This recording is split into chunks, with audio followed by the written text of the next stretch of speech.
Kamusta ka business education? Mahirap ka bang makatulog kasi iniisip mo kung paano babayaran ang iyong utang? O baka naman sa daming ng bayarin mo, piling mo wala nang katapusan? Kung sawa ka na sa ganyang cycle, pakinggan mo to. Hindi lang tayo mag-uusap ng tips, mag-uusap tayo ng mindset at game plan para tuluyan kang makaahon at maging financially free. Tip number 1. Alamin kung bakit ka nalulubog sa utang. Bago mo labanan ang problema, alamin mo muna kung saan ito nanggagaling. Kadalasan, hindi dahil kulang ang kita, kundi dahil sobra ang gastos. Minsan, impulsive buying lang. Yung tipong, uy, sale, 70% off. Pero ang totoo, hindi mo naman talaga kailangan. Always remember, hindi lahat ng sale ay savings. Kung hindi mo talaga kailangan, kahit gaano pa kalaki ang discount, gastos pa rin yan. Tip number 2. Gumawa ng financial audit. Maglista ka lahat ng pumapasok at lumalabas na pera. Walang itatago kahit piso. Madalas, doon mo lang makikita na ang dami mo palang ginagastos sa maliliit na bagay. 120 pesos sa milk tea, 200 pesos sa food delivery, 80 pesos sa coffee, sa isang buwan, baka libo na pala. Always remember, hindi ka makaka-escape sa utang kung hindi mo alam kung saan napupunta ang pera mo. Tip number 3. Cut unnecessary expenses. Sacrifice muna para sa long-term gain. Hindi naman forever, pero habang nasa utang ka, bawasan ang luho. Kung nagtitipid ka, magdala ng tubig imbes na bumili. Kung sanay ka sa 150 pesos na coffee, gumawa ka sa bahay, in 1 month, thousands na rin ang matitipid mo. Tip number 4. Magkaroon ng emergency fund.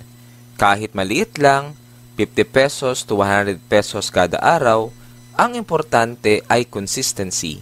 Kasi pag may emergency ka at wala kang ipon, mauuwi ka sa pangungutang. At pag nangyari yun, balik ka na naman sa cycle. Tip number 5. Huwag gumamit ng credit card para sa wants. Credit card ay parang kutsilyo. Pwede mong gamitin para magluto ng masarap, pero pwede ka ring masugatan kung mali ang paggamit. Kung hindi mo kaya bayaran in full monthly, huwag mong gamitin. Always remember, interest ang number 1 silent killer ng financial freedom. Tip number 6. Maghanap ng side hustle. Kung kulang ang kita, huwag umasa lang sa sweldo. Pwedeng magbenta online, magluto ng ulam at ibenta sa kapitbahay, mag-freelance, mag-deliver, o magturo ng skills online.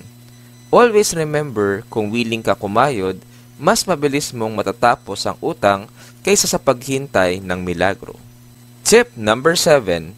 Snowball method sa pagbayad. Unahin ang pinakamalait na utang. Bakit? Kasi mabilis mo itong matatapos at magkakaroon ka ng sense of accomplishment. Pag natapos yung perang pambayad doon, ilipat mo sa next smallest debt. Paulit-ulit hanggang maubos. Tip number 8. Iwasan ang lifestyle inflation. Kapag tumaas ang sweldo mo, huwag agad mag-upgrade ng lifestyle. Yung dagdag kita, ilagay muna sa pagbabayad ng utang at savings. Tandaan, hindi mo kailangan patunayan sa iba na may pera ka. Mas mahalaga na secure ka. Tip number 9. Surround yourself with financially smart people. Kung lagi mong kasama ay magastos at mahilig sa impulsive shopping, mahihirapan ka. Kailangan mo ng circle na may financial discipline. Kahit simpleng usapan lang, ma-absorb mo rin ang good money habits. Tip number 10. Baguhin ang mindset mo tungkol sa pera.